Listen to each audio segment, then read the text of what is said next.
Merci beaucoup. Nous allons lire la Bible. Actes chapitre 28, verset 16.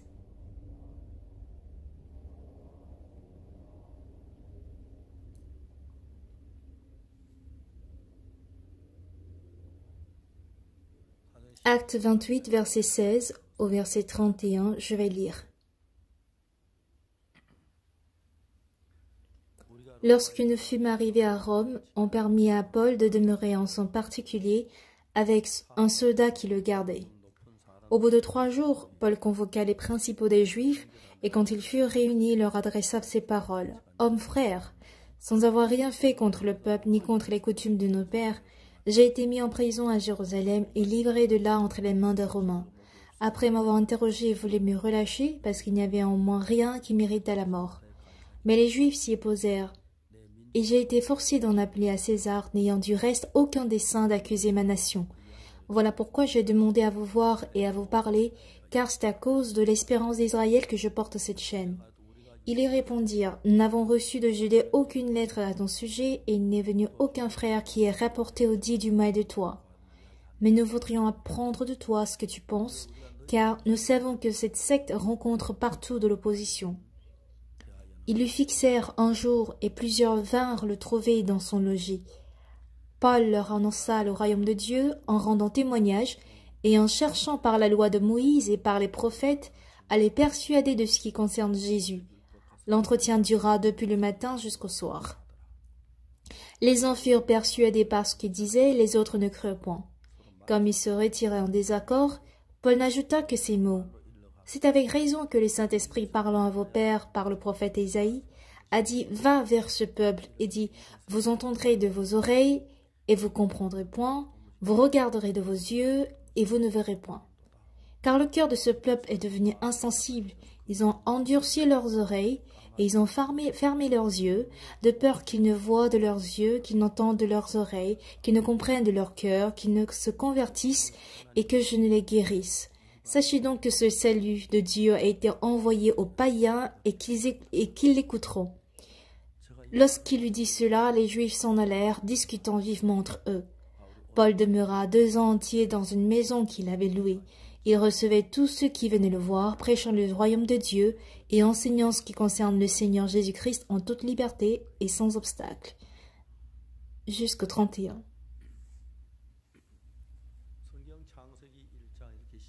Le livre de Genèse chapitre 1 commence par ceci. Au commencement, Dieu créa les cieux et la terre. S'ensuit, la terre était informe et vide. Il y avait des ténèbres à la surface de l'abîme, et l'Esprit de Dieu se mouvait au-dessus des eaux. La terre était informe et vide. Il y avait des ténèbres à la surface de l'abîme, et l'Esprit de Dieu se mouvait au-dessus des eaux.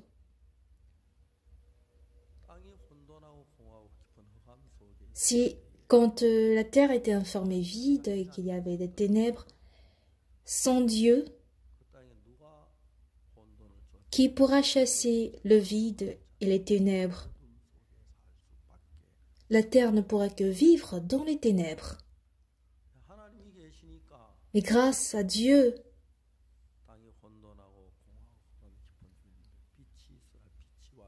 quand la terre était informe et vide et qu'il y avait des ténèbres à la surface de l'abîme, Dieu a dit que la lumière soit et la lumière fut.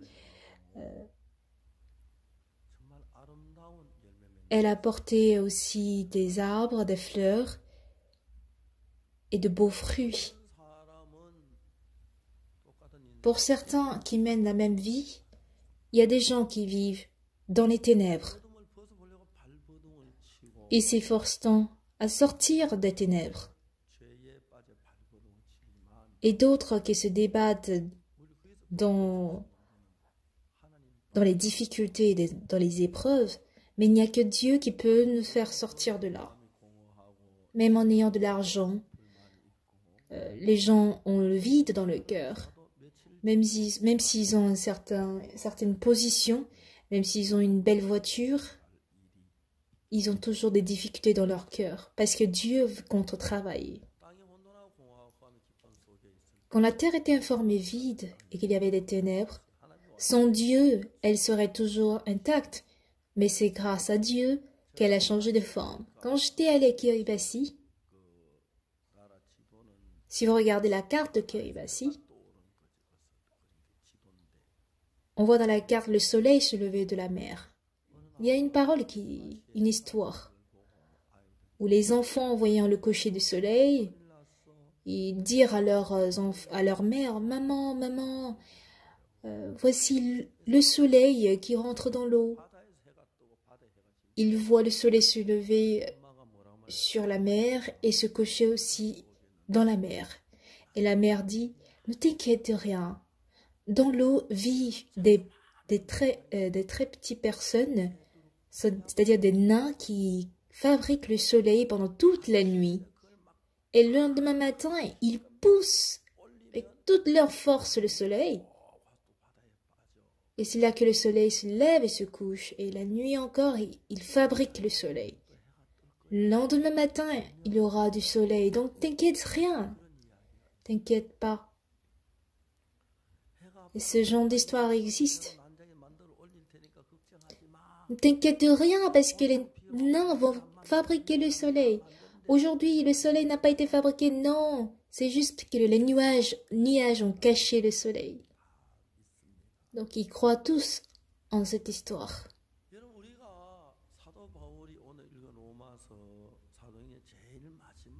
Le passage que nous avons lu aujourd'hui, c'était le dernier chapitre des livres des Actes. Paul avait planifié aller à Rome à plusieurs reprises. Et en étant un prisonnier, il va à Rome. Mais sur la voie, il y a eu plusieurs problèmes, comme la tempête et autres. Mais enfin, Paul arrive à Rome. Et c'est ce passage que nous avons lu dans la fin du chapitre 28 des Actes. À l'époque, Rome était la plus grande ville, disons, la capitale du monde.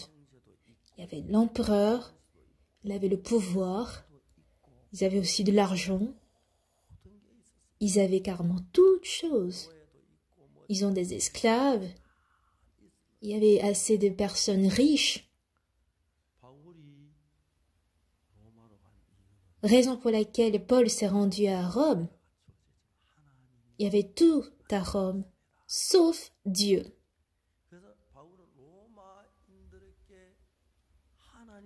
Voilà pourquoi Paul est allé attester Dieu à Rome. On a vu cette scène.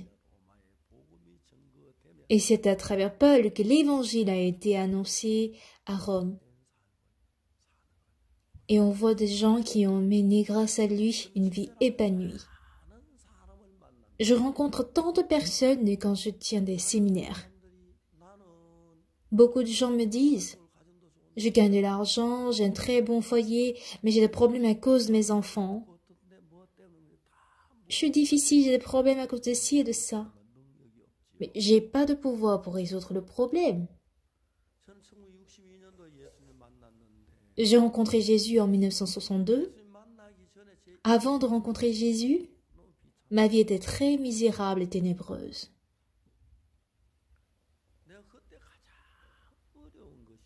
Ce qui m'a été le plus difficile, il est bien vrai que la fin aussi était difficile. Je souffre là maintenant. Mais si on a seulement l'espoir pour demain, ce serait bien, mais je n'avais pas d'espoir. Parce que j'avais pas d'argent, je ne pourrais plus continuer mes études, je ne pourrais pas trouver du travail. À l'âge de 19 ans, ma vie était carrément misérable et la plus forte raison, c'est qu'il n'y avait pas d'espoir. Du coup, le 7 octobre 1962, merveilleusement, j'ai reçu le pardon de mes péchés par le sang de Jésus-Christ et Jésus est entré dans mon cœur. Au commencement, Dieu créa le ciel et la terre. La terre était informe et vide, Il y avait des ténèbres à la surface de l'abîme et l'Esprit de Dieu se mouvait au-dessus des eaux. La terre était informe, la terre était vide. Et il y avait des ténèbres à la surface de l'abîme. Qui peut délivrer la terre de ce vide, de cette informité et des ténèbres? Dieu devrait venir pour me sauver du vide, du fait que je sois infâme et des ténèbres. Il y a toujours tant de personnes que je n'ai pas encore rencontrées dans le monde. Mais le 7 octobre 62, j'ai rencontré clairement Dieu. Et chose merveilleuse, c'est qu'à partir de ce jour, je réussissais toutes choses et rien ne m'a été impossible.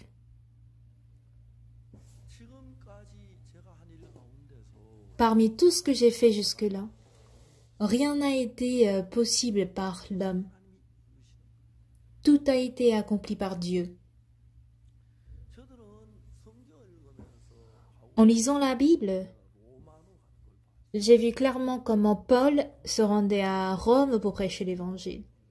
J'ai du coup envie d'envoyer les missionnaires à l'étranger. Mais à l'époque, notre pays était très pauvre, extrêmement pauvre.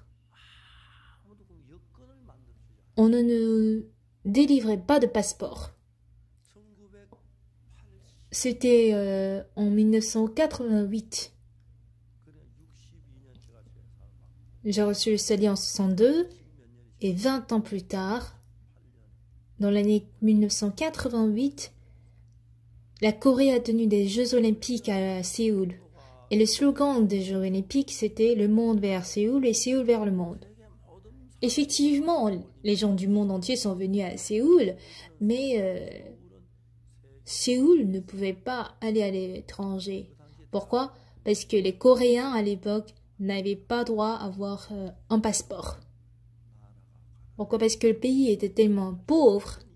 Je parle bel et bien de l'année 1988. Ce n'est que des diplomates ou des grands entrepreneurs ou des PDG qui avaient qui avaient des passeports. Mais nous ne pouvons même pas imaginer envoyer des missionnaires à l'étranger.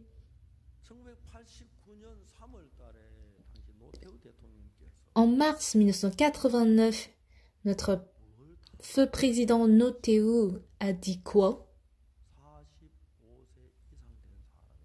Il a permis à délivrer le passeport à ceux qui ont plus de 45 ans. Et c'est à peine que j'ai eu 45 ans. Avec ma femme, on a reçu le visa des États-Unis. Et en mars 89, j'ai été à Los Angeles, puis à Berlin, pour tenir des séminaires. Par la suite, j'ai voulu envoyer des missionnaires en Afrique. À l'époque, j'étais à Daejeon.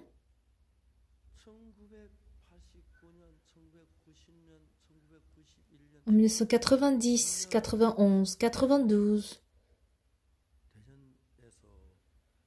c'est tenu, je crois en 1993, on a tenu des expositions à Daejeon.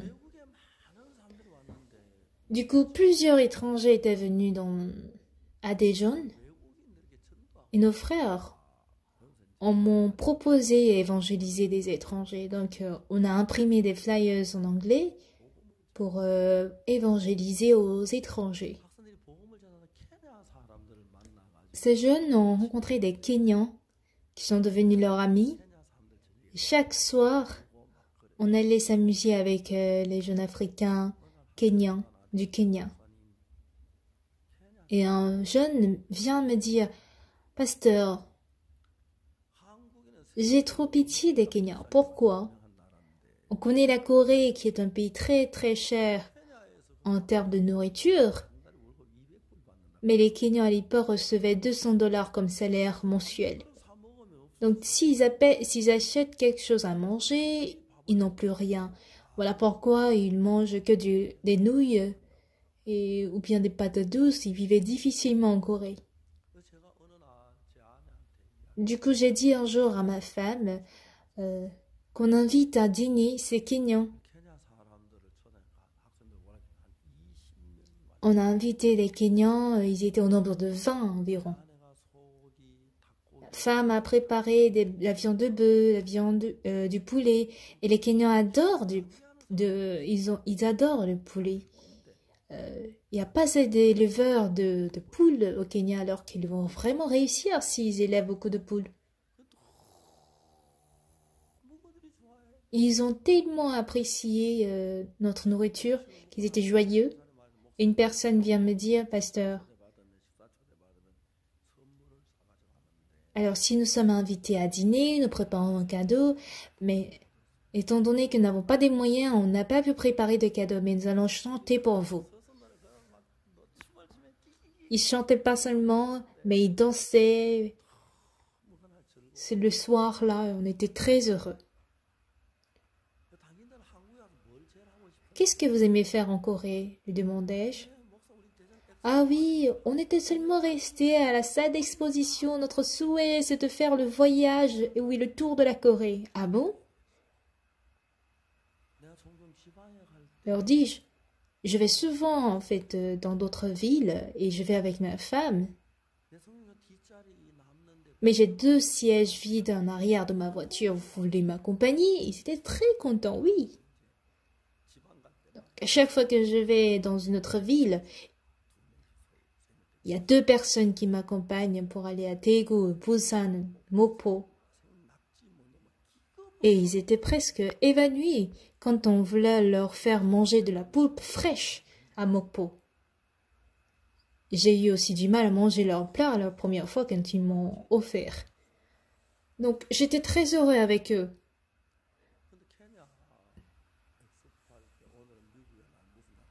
À l'exposition, il y a des journées des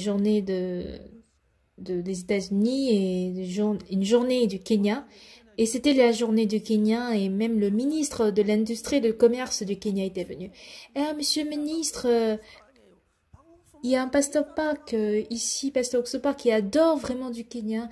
Nous vous prions de le saluer. J'ai reçu un coup d'appel.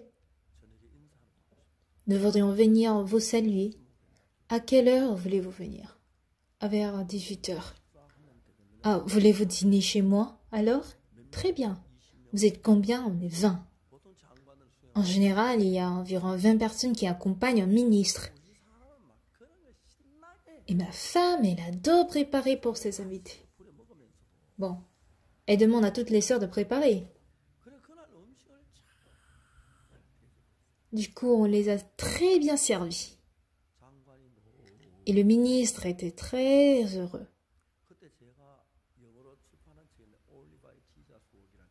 J'avais un livre que j'avais publié en anglais, Only by Jesus.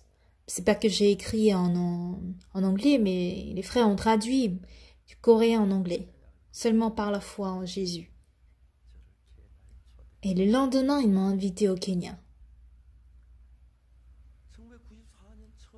En 1994, au printemps, pour la première fois, je suis allée au Kenya. L'aéroport de Kenya était sombre que je voyais rien. Le Kenya était extrêmement pauvre à l'époque. Quand on a tenu le séminaire au stade Yayo, on m'a donné 2 heures pour prêcher.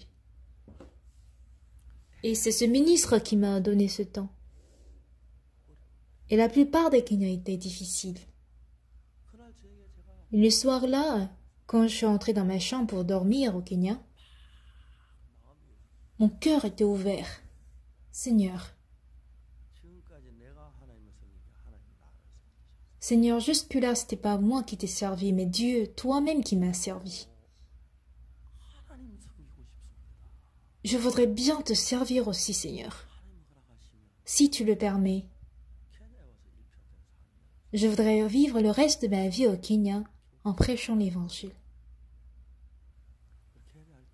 Donc quand je quittais le Kenya, je leur ai dit, je vais arranger ma vie rapidement en Corée, je reviendrai. Mais je suis désolée, jusque-là je n'ai pas pu arranger ma vie.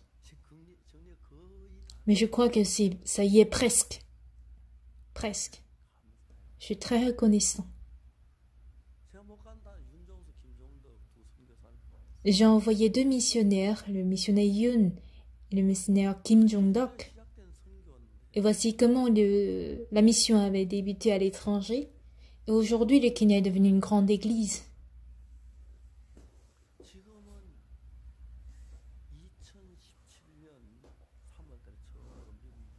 En mars 2017, pour la première fois à New York, on a invité des pasteurs américains. Nos fidèles ont visité toutes les églises pour inviter des pasteurs et ceux qui étaient venus étaient environ de 700 personnes.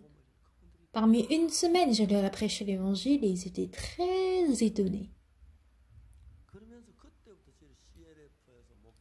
C'est à partir de cela que nous avons tenu des réunions de CLF. 130 000 pasteurs étrangers sont avec nous. À Fidji, j'ai tenu un séminaire.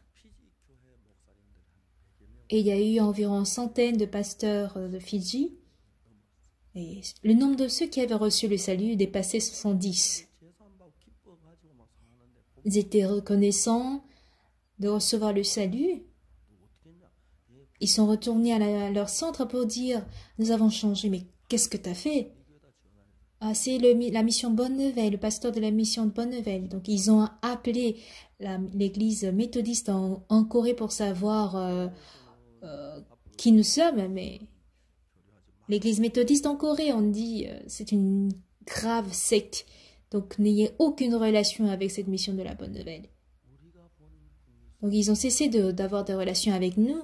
Mais plus tard, les autres pasteurs sont allés répliquer disant « Non, la mission Bonne-Nouvelle n'est pas celle que vous pensez. » L'église méthodiste Fidji était un peu embarrassée. Je crois en 2016 ou 2017, le président de l'église méthodiste au Fidji a envoyé en fait 2 personnes en Corée lors du camp mondial de la jeunesse. Et pendant 10 jours, ils ont observé en fait la mission Bonne-Nouvelle. À leur retour, ils ont fait ce compte-rendu. On n'a vu aucune église aussi comblée par le Saint-Esprit et par Dieu dans le monde entier.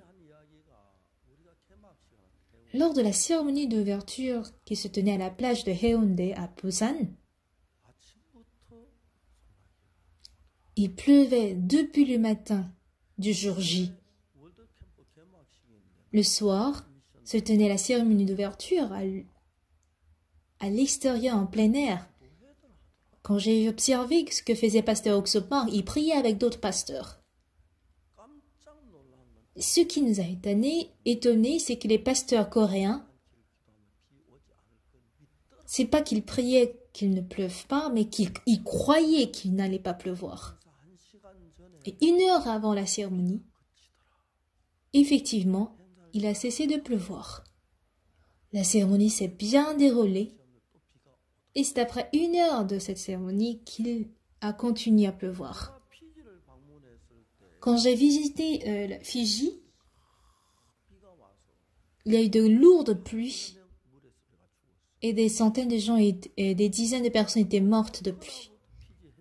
Et du jour que je suis arrivée à Fidji, il y a eu du soleil. C'était une grande cour de sport où on tenait le séminaire et quand je suis arrivée,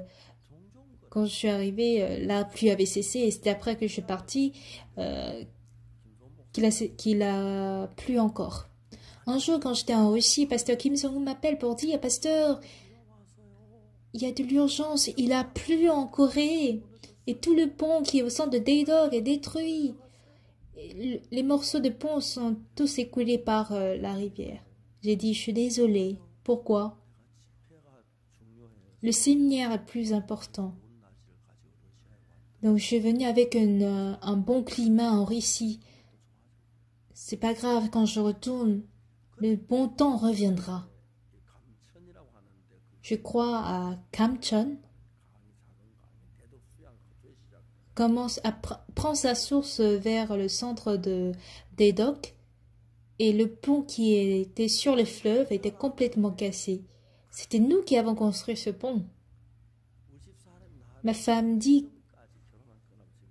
depuis mon mariage avec elle, elle m'a surnommé une personne mesquine. Elle m'appelle vieillard mesquin. Je voudrais qu'elle change ce surnom, mais quand je me vois comme un vieillard mesquin. On avait construit un pont très étroit quand on pense aller à l'argent. Et j'avais mal au cœur quand on m'a accusé. Donc quand on m'appelle que le pont du centre de Sud-Daedok était cassé, j'ai dit Alléluia, j'étais très content. Et il me trouvait bizarre quand j'ai dit que c'était bien quand le pont était cassé et que le mauvais temps était venu et que j'ai dit que c'est très bien. Pourquoi? Même à Solbad, il y a eu toujours une pente.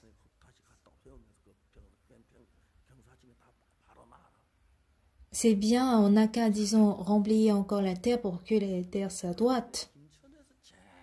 À l'époque, il y a eu de grandes pluies. Et il y a eu même des inondations à Kimcheon.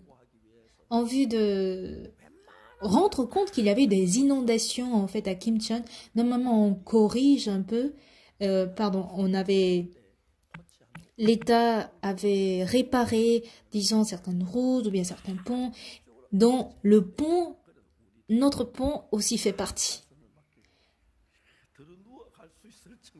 Le pont s'est tellement élargi où on peut avoir 4 voitures qui puissent passer, alors qu'au départ on n'avait que un petit pont de deux lignes. Bon, aujourd'hui personne ne sait des histoires qui sont derrière, mais moi je le sais. On m'appelle vieillard mesquin disant que je vois que de petites choses, que je vois pas des grandes choses.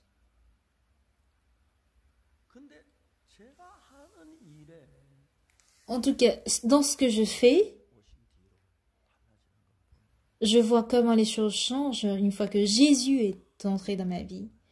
Et ça me plaît beaucoup. Au Kenya, si vous n'avez pas en fait le registre de l'église, vous ne pouvez pas tenir le culte.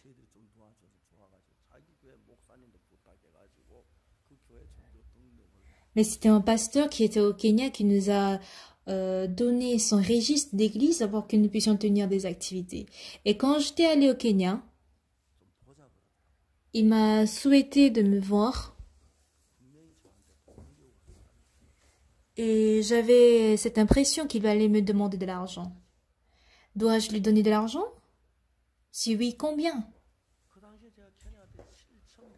À l'époque, j'étais partie avec 7000 $ au Kenya. Lui donner 2000 $ ou 3000 $, ça n'a aucun sens. Donc pendant toute la nuit, j'ai hésité.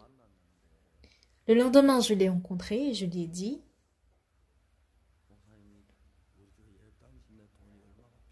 ce pasteur me dit, on a besoin de telle somme pour construire notre chapelle, on a besoin de telle somme. Je lui demande, pourquoi n'as-tu pas confiance en Dieu? Il n'y a pas de Dieu au Kenya? Dieu n'est pas au Kenya? J'ai jamais demandé à quelqu'un d'autre de me donner ce dont j'avais besoin. Jamais. Après le pardon de mes péchés, à personne. J'ai prié Dieu et Dieu m'avait répondu.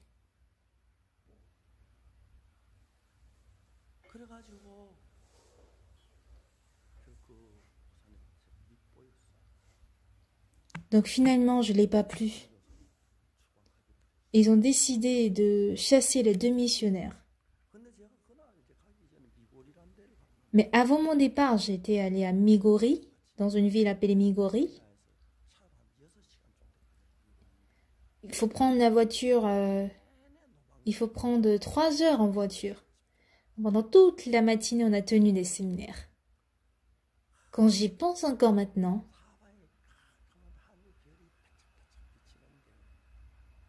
il faisait sombre partout, mais on avait des étoiles qui scintillaient dans le ciel. Et dans la nuit, je prêchais ardemment l'Évangile. Et le lendemain, c'était mon jour de départ au Nairobi. C'est très tôt le matin que j'ai pris la voiture pour Nairobi.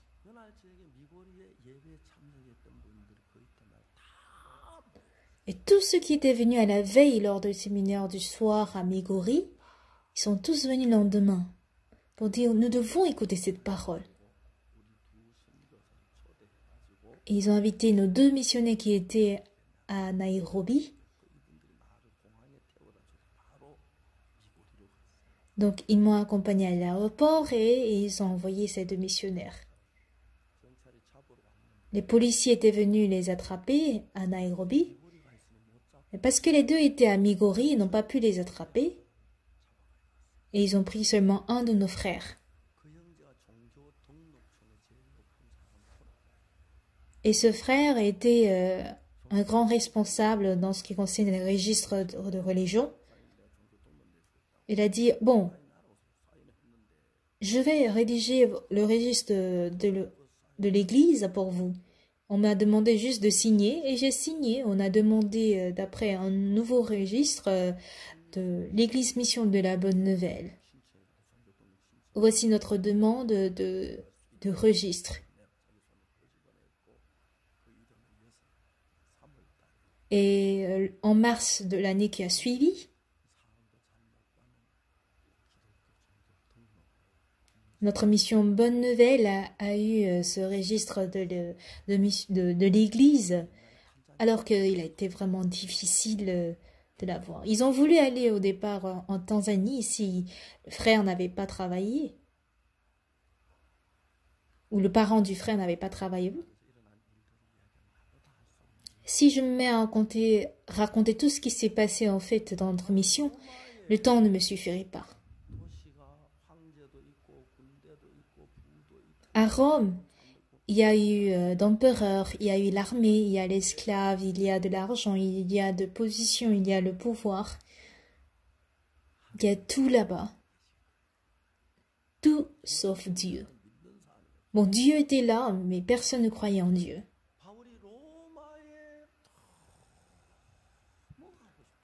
Paul avait tellement envie d'aller à Rome. Si vous regardez dans la Bible, il envoie des lettres comme que je désire aller prêcher l'évangile à Rome. Et si vous regardez dans Acte 27, il va à Rome en tant que prisonnier. Et la tempête a duré 14 jours. Le bateau est détruit. Il est entré dans l'eau. Il a été sauvé. Mais il a failli mourir parce qu'il a été mordu par une vipère. Donc Satan a travaillé fortement pour empêcher Paul d'aller à Rome. En temps normal, on ne persécute pas tellement les églises, mais une église née de nouveau est toujours persécutée. Et c'est le cas de notre église.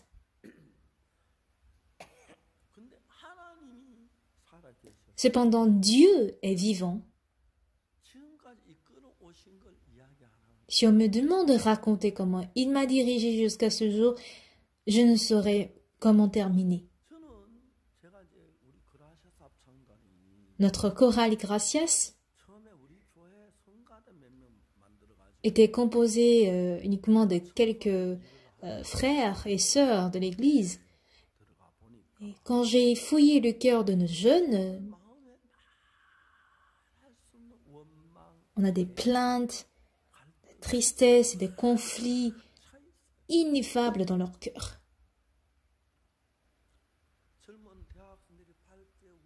Les jeunes sourient Ils sont radieux en apparence, mais quand on visite leur cœur, ils ont beaucoup de maux,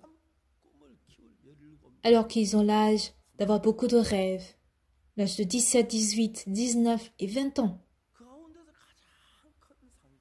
Et la plus grande blessure provient des parents qui ont divorcé. Quand ils vivent avec leur belle-mère, avec leur marraine, il y a beaucoup qui veulent tuer leur parrain ou bien leur marraine.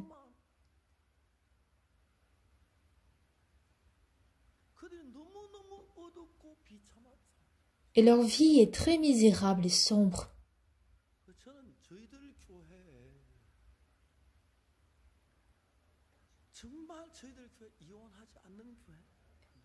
Je veux faire vraiment de sorte que notre église ne soit pas une église de divorce.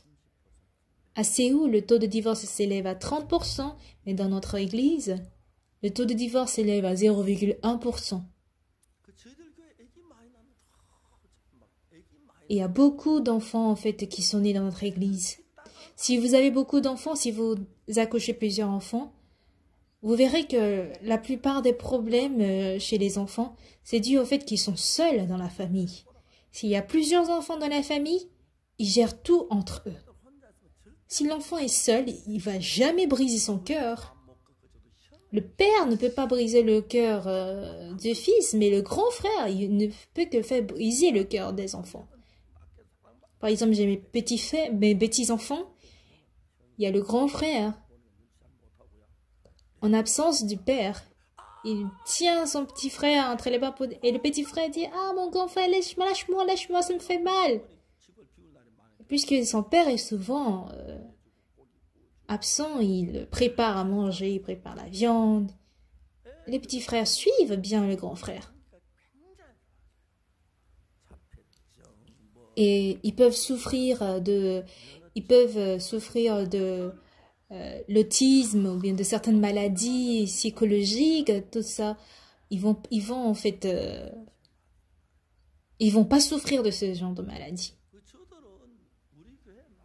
Toutes les maladies proviennent du fait qu'ils sont seuls. Donc je dis à nos frères d'avoir 3, 4, 5 enfants. 3 en moyenne. Et les frères et sœurs m'écoutent très bien. Dans mon église, je vois plusieurs enfants, ils sont très adorables. On a plusieurs appartements ici. Au départ, je ne savais pas. Si vous avez 2 enfants, vous êtes prioritaire. Mais si vous avez 3 enfants, vous êtes plus que prioritaire. Donc, si nos frères et sœurs demandent d'avoir un appartement, ils sont reçus en premier. Donc, il y a apparemment 140 familles qui sont dans ces appartements.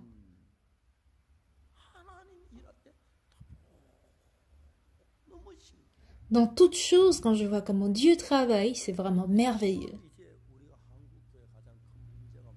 Le plus grand souci dans l'église coréenne actuellement, c'est quoi? Je ne sais pas si c'est vrai, je n'ai pas vérifié, mais il y a eu un ancien de l'église. Il avait beaucoup d'argent, mais voulant aller au ciel, il a beaucoup travaillé, il a donné beaucoup d'argent en tant qu'un ancien de l'église, mais sa mort s'est approchée un jour. Mais le voilà qu'il est toujours avec ses péchés. Voici tout ce que j'ai fait comme travail pour l'église. S'il n'a pas de péché, il va en enfer. Au moins ça, il le sait.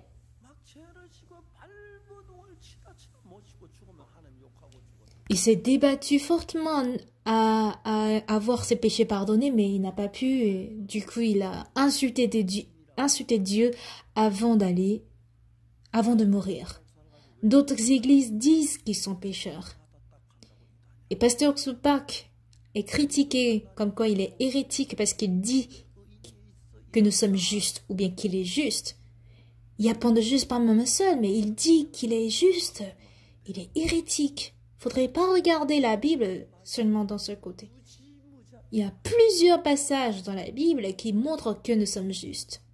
Noé était juste. Le juste vivra par la foi. Dieu répond aux prières des justes. Il faut que nous soyons justes pour atteindre la volonté de Dieu. Il y en a encore plus, c'est que j'ai pas tous les mots, je ne l'ai pas tout mémorisé. Il y a point de juste par même un seul. Si on regarde seulement ça, c'est vrai. Mais Romains chapitre 3, verset 23 dit « Car tous sont péchés et sont privés de la gloire de Dieu. » Si on regarde que ça, on est pécheur. Mais le verset 24 dit « Car nous sommes gratuitement justifiés par sa grâce, par le moyen de la rédemption qui est en Jésus-Christ. » C'est-à-dire, sans que nous fassions quelque chose, on est devenu juste. On a été justifié. Pourquoi nous ne pouvons pas voir ça? Ça, je ne comprends pas.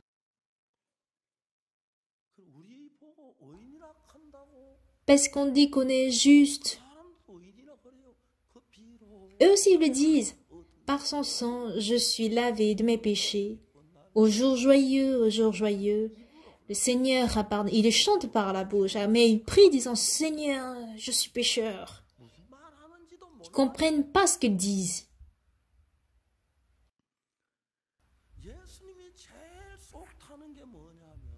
Ce qui rend mal à l'aise le cœur de Jésus, il est mort à la croix et il nous a pardonné de nos péchés, mais parce qu'on dit qu'on est juste, qu'on est pécheur. Si j'étais à sa place, je serais déjà fou.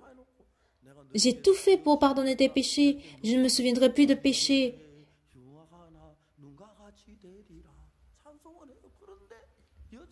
Il chante, mais il demeure toujours pécheur. Aujourd'hui, les églises coréennes, qui meurent à l'âge de 70 ou 80, savez-vous ce qui les rend plus souffrants et douloureux? Le fait qu'ils ne soient pas sauvés, qu'ils n'aient pas le pardon des péchés avant de mourir. Je vais en enfer si je n'ai pas le pardon de mes péchés. Ils meurent en tremblant de peur. Et ils sont très très nombreux. Du moins quand ils vont à l'église, s'ils meurent avec le péché, ils savent qu'ils ne peuvent pas aller au ciel.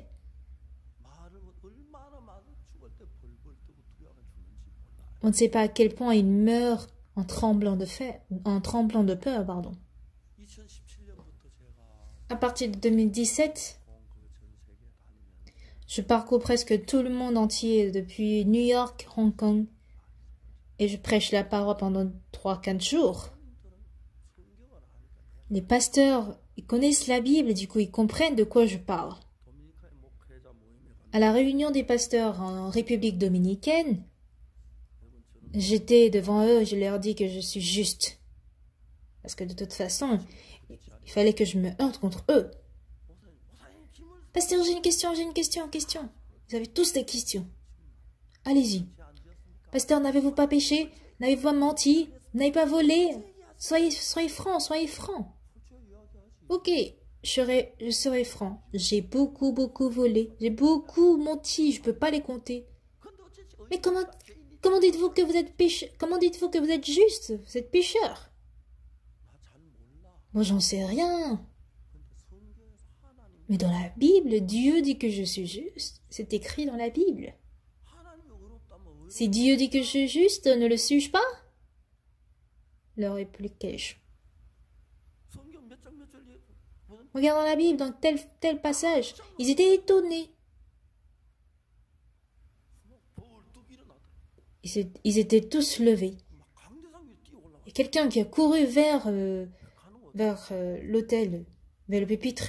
J'ai eu peur au départ, mais après ils ont saisi ma main pour dire « Ah, merci, j'ai besoin de votre signature sur mon livre et je veux être votre fils. Soyez mon père. » J'ai beaucoup de fils, j'ai beaucoup de frères et sœurs.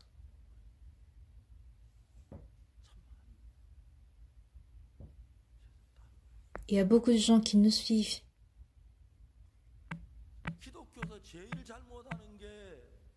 La plus grande erreur dans le christianisme, le péché le plus grave, c'est de dire que Jésus a échoué. Jésus est mort à la croix pour pardonner nos péchés. Mais dire que vous êtes pécheur signifie que Jésus a échoué, n'est-ce pas? J'ai lu plusieurs passages dans la Bible. Hébreux 10, verset 10. C'est en vertu de cette volonté que nous sommes sanctifiés par l'offrande du corps de Jésus-Christ une fois pour toutes. Romains 3, verset 24. Car nous sommes gratuitement justifiés par sa grâce par le moyen de la rédemption qui est en Jésus-Christ. Romains 4, verset 25. Lequel a été livré pour nos péchés et ressuscité pour notre justification. Hébreux chapitre 9, verset 11. Mais Christ est venu comme souverain sacrificateur des biens à venir. Il a traversé le tabernacle plus grand et plus parfait qui n'est pas construit de main d'homme. Il est entré une fois pour toutes dans le lieu très saint, non avec le sang des boucs et des veaux, mais avec son propre sang et a obtenu une rédemption éternelle. Il y a aussi beaucoup de versions. Nous étions tous errants comme des brebis, chacun suivait sa propre voie, et l'Éternel a fait retomber sur lui l'iniquité de nous tous. Ésaïe 53, verset 6. Mais il était blessé pour nos péchés, brisé pour nos iniquités. Le châtiment qui nous donne la paix est tombé sur lui, et c'est par ses meurtrissures que nous sommes guéris. Ésaïe 53, verset 5. J'efface tes transgressions comme un nuage et tes péchés comme une nuée. Reviens à moi car je t'ai racheté. Ésaïe 44, verset 22. J'efface tes transgressions comme un nuage. Je pardonnerai leur iniquité, je ne me souviendrai plus de leurs péchés. Jérémie 31, verset 34. Si vous me demandez de chercher encore d'autres, il y en a plein. Sans lire la Bible correctement.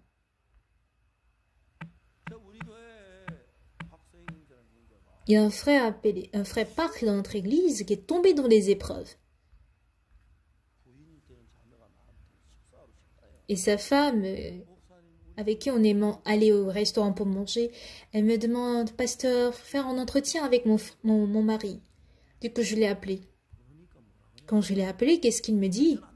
Pasteur, moi je peux pas. Je demandais, de quoi il parle?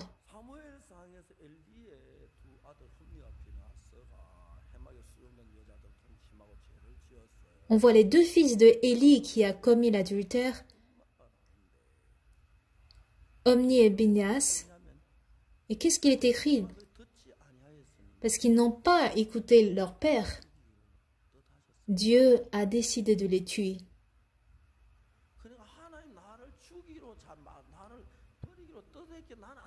Parce que Dieu a décidé de me tuer, du coup, moi aussi, je ne peux pas. C'est ce qu'il était en train de dire dans Jérémie. Actuellement, il y a ce qu'on appelle la prédestination de Calvin. C'est du calvinisme qui est parlé des églises, dans les églises presbytériennes. Et il commence par la parabole d'un potier. Si vous regardez Jérémie 18,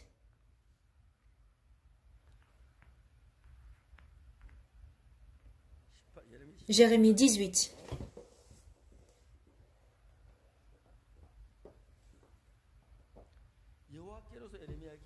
Verset 1. La parole qui fut adressée à Jérémie de la part de l'Éternel en ces mots. Lève-toi, descends dans la maison du potier, là je te ferai entendre mes paroles. Je descendis dans la maison du potier, et voici il travaillait sur un tour. Verset 4. Le vase qu'il faisait ne réussit pas. Comme il arrive à l'argile dans la main du potier, il en refit un autre vase, tel qu'il trouva bon de le faire. C'est-à-dire que le potier fait un vase qu'il veut, d'accord, que ce soit un vase ou un pot. Verset 5. Et la parole de l'Éternel me fit adresser en ces mots. Ne puis-je pas agir envers vous comme ce potier, mais en Israël, dit l'Éternel. Voici comme l'argile qui est dans la main du potier, ainsi vous êtes dans ma main. Ça veut dire, le potier est celui qui prend l'argile pour fabriquer un vase qu'il veut. De la même manière, Dieu nous tient dans la main pour faire ce qu'il veut de nous. Mais qu'est-ce que le calvinisme dit? Même si tu pèches, tu reviendras sur coup. Si tu as été choisi, Dieu reviendra vers toi. Mais si tu n'es pas élu de Dieu, Dieu ne te choisirait pas, Dieu ne reviendrait plus à toi, Jésus ne reviendra plus à toi. Ce qui est vraiment pas possible, c'est le verset 7. Soudain je parle sur une nation, sur un royaume, d'arracher d'abattre ou de détruire. Quand il parle d'une nation, c'est pas forcément une nation qu'il a élue, qu'il a choisie, d'accord? Il parle sur une nation, sur un royaume d'arracher, d'abattre et de détruire. C'est encore une fois un peuple non élu, d'accord? Verset 8. Mais si cette nation sur laquelle j'ai parlé revient de sa méchanceté, je me répands du mal que j'avais pensé sur lui. J'avais pensé lui faire. Se basant sur cette parole,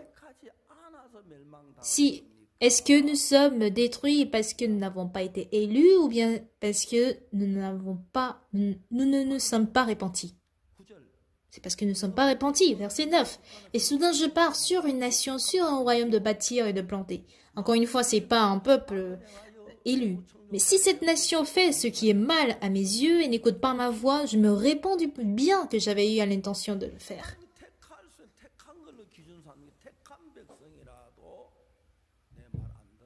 Même s'il s'agit du peuple que j'ai élu, s'il ne se répand pas, je vais l'abandonner. Même si c'est une nation que je n'ai pas élue, s'il se répand, Dieu viendrait vers lui. Quand il a lu ce passage, le frère Park Seong était étonné. Je ne sais pas comment il a changé. Il est devenu carrément une nouvelle personne.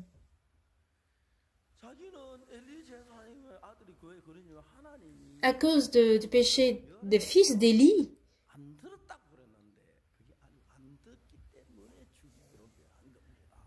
ce n'est pas parce qu'il a détruit qu'il n'a pas entendu, mais c'est parce qu'ils n'ont pas écouté Dieu qu'ils ont été détruits. Même si vous êtes choisi ou bien élu, mais si vous ne vous répentez pas, vous êtes maudit. En conclusion, l'essentiel, c'est pas de voir si vous êtes élu ou pas. L'essentiel, c'est de voir est-ce que vous êtes repenti ou pas. C'est ce que dit la Bible. Mais sur le calvinisme, ils mettent en fait le standard sur le choix de Dieu. Mais Dieu ne fait jamais ça. Saül, le roi Saül, Dieu l'a choisi, mais il l'a abandonné. Judas Iscariote, Dieu l'a choisi comme disciple de Jésus, mais après il l'a abandonné. Les Juifs aussi sont un peuple élu de Dieu, mais Dieu les a abandonnés. Pasteur Soupak, il est païen, mais il a reçu le salut. Pourquoi? Parce qu'il s'est repenti. Amen. Ceux qui lisent la Bible, grosso modo,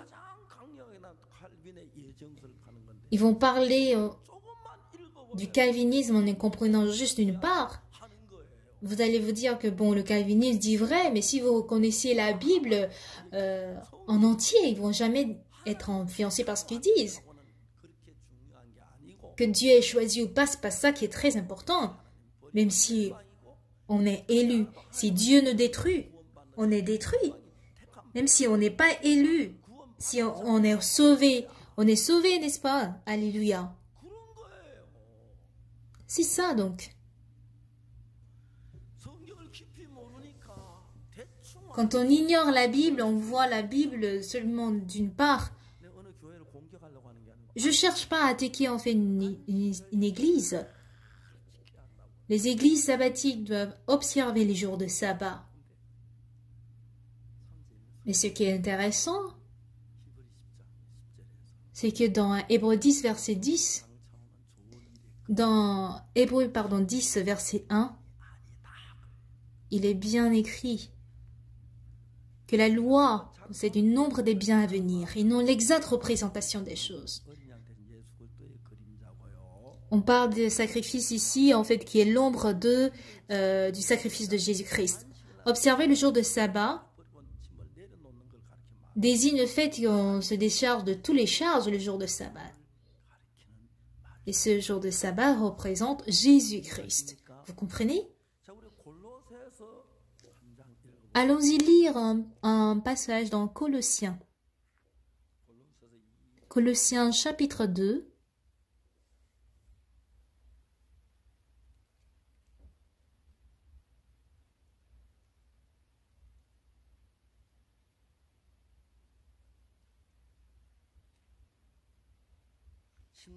Verset 16. Que personne donc ne vous juge au sujet du manger ou du boire, ou au sujet d'une fête, d'une nouvelle lune ou des sabbats. C'était l'ombre des choses à venir, mais le corps est en Christ.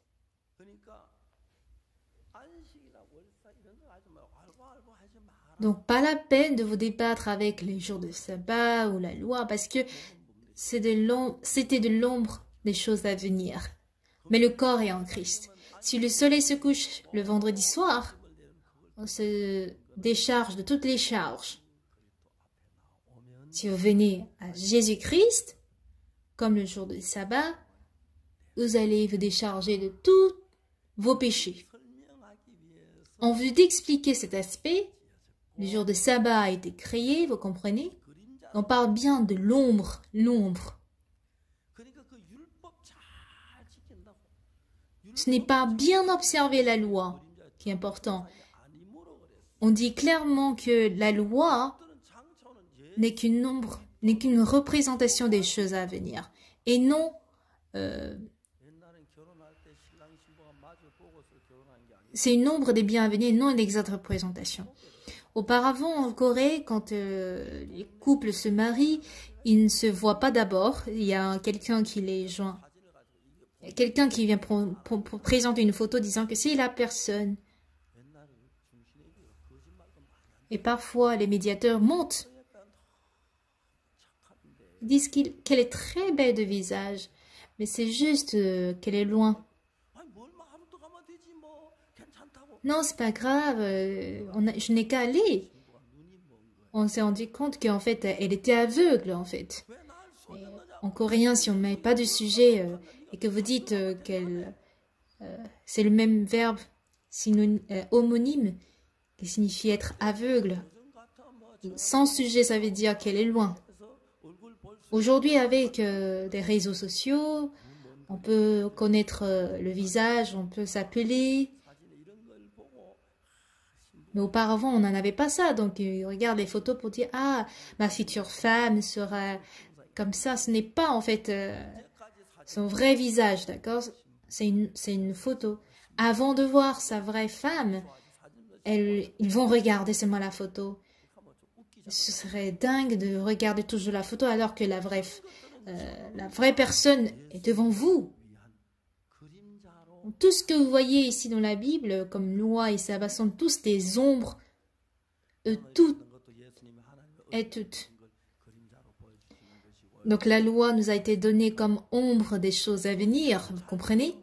Si vous ne comprenez pas bien la Bible, vous risquez d'interpréter en fait bizarrement. Vous croirez que vous pouvez observer la loi, vous pouvez devenir juste par la loi. Mais ce n'est pas le cas, car nul chair ne sera justifié par les œuvres de la loi. C'est quand on ne connaît pas un aspect qu'on peut dire, ou les gens peuvent dire cela.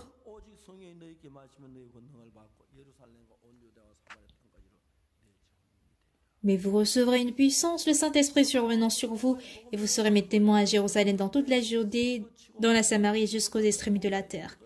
Paul était allé à Rome, et en route, il y a eu de la tempête, des vents forts. Il a été mordu par la vipère.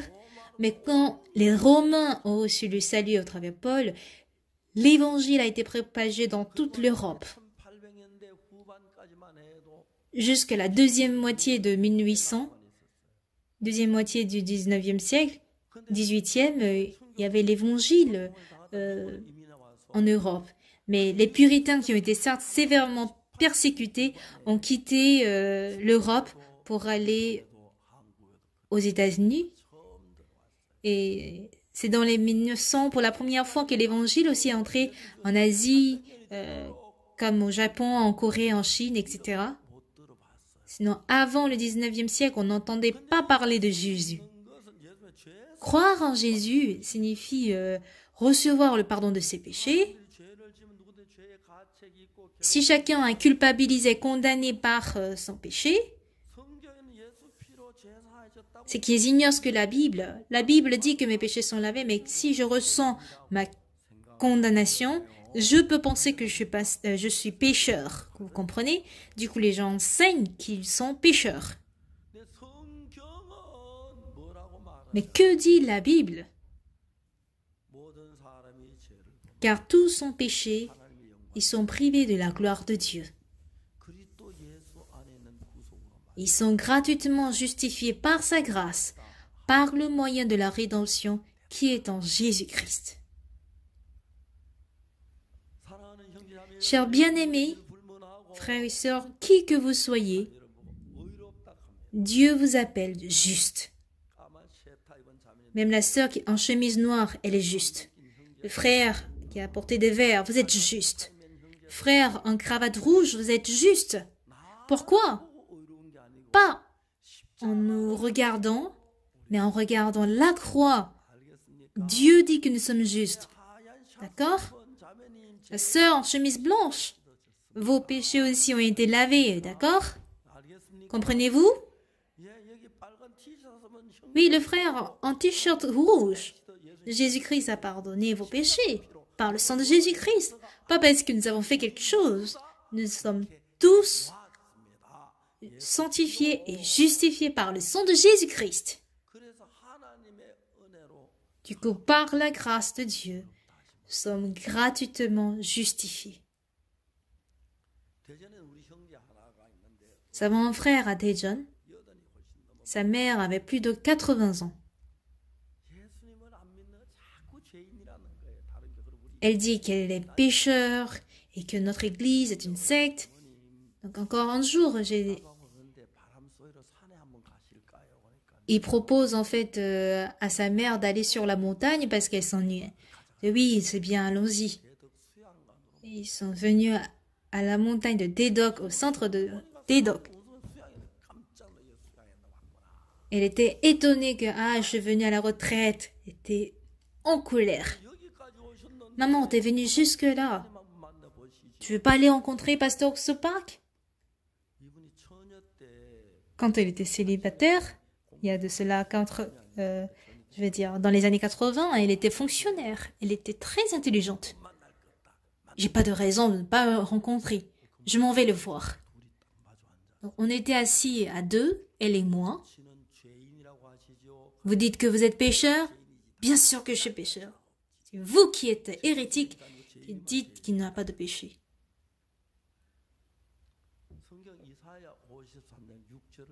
Je lui ai montré Isaïe 53, verset 6.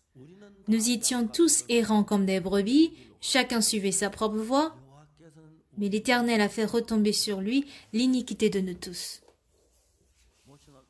Je lui ai demandé de lire. Elle a lu, nous étions tous errants. Mais vous avez toujours de péché? Mais je te dis que j'ai de péché. Ce n'est que vous qui êtes hérétique qui dites qu'il n'y a pas de péché. Elle ne comprend pas en fait ce qu'elle lit. Elle lit juste comme ça. Pourquoi vous ne croyez pas en la Bible? Pourquoi je ne crois pas en la Bible? C'est vous qui êtes hérétique qui ne croyez pas en la Bible. Qu'est-ce que vous croyez dans la Bible? Je crois tous les 66 livres de la Bible. Relisez-moi ces passages. Nous étions tous errants comme des brebis. Chacun suivait sa propre voie. Et l'Éternel l'a fait retomber sur lui l'iniquité de nous tous. Si l'Éternel a fait retomber sur Jésus tous nos péchés, avons-nous le péché? Non, on n'en a pas.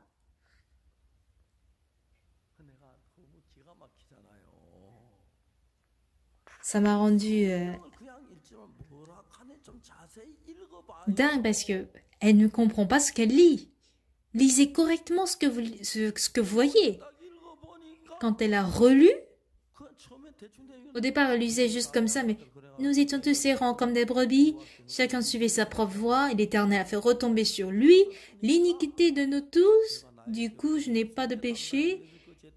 Jésus-Christ a pris nos péchés, du coup je suis juste. Au verset 5, mais il était blessé pour nos péchés, brisé pour nos iniquités. Le châtiment qui nous donne la paix est tombé sur lui et c'est mes sûrs. C'est par ces sûrs que nous sommes guéris. Tellement que j'ai lu que j'ai mémorisé. Il est blessé pour nos péchés, brisé pour nos iniquités. Le châtiment qui nous donne la paix est tombé sur lui et c'est par ces sûrs que nous sommes guéris. Ça veut dire que c'est déjà fait. Madame, êtes-vous toujours pécheur? et ne pouvait plus ouvrir la bouche.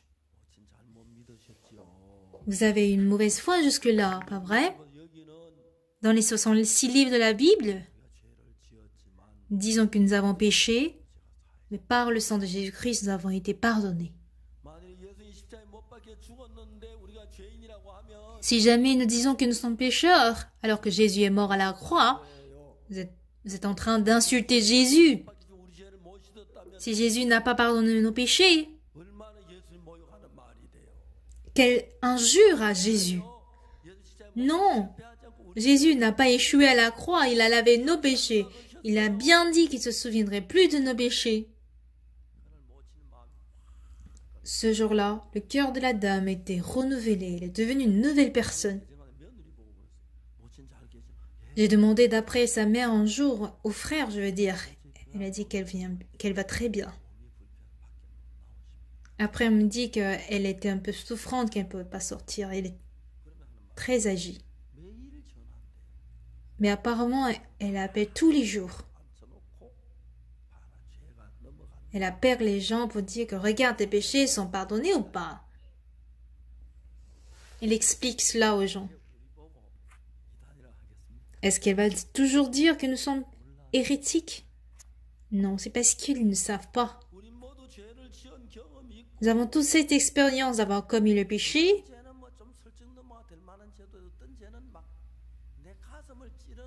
Il y a des péchés qui sont lourds, qui me piquent au cœur. Pas vrai? Et étant donné que ces genres de choses nous rendent douloureux, on est bien à l'aise de dire que nous sommes pécheurs. Mais non, quand Jésus est mort à la croix, ce sang a lavé nos péchés plus blancs que la neige. Dieu allait écrire nos péchés dans 2 endroits. Si vous regardez dans Jérémie chapitre 17, verset 1, le péché de Juda est écrit dans un burin de fer avec une pointe de diamant. Il est gravé sur la table de leur cœur et sur les cornes de vos autels. Le péché qui sont inscrits sur les cornes des autels, c'est fait pour Dieu, en fait. Mais il est gravé aussi sur la table de notre cœur. Voilà pourquoi nous nous souvenons de nos péchés. Lorsqu'on donnait des offrandes dans l'Ancien Testament, le pourquoi on aspergeait le sang sur les cornes de l'autel, c'est pour effacer les traces de nos péchés. Par contre, comment lavons-nous le péché qui sont gravés sur la table de leur cœur? C'est par la foi. Je m'en souviens, mais par la mort de Jésus à la croix, nous avons été lavés. C'est par la foi que nous pouvons dire cela. Amen. Alors Dieu, par le sang de Jésus, nous a lavés tous proprement et nous a justifiés. Dans Hébreux 10,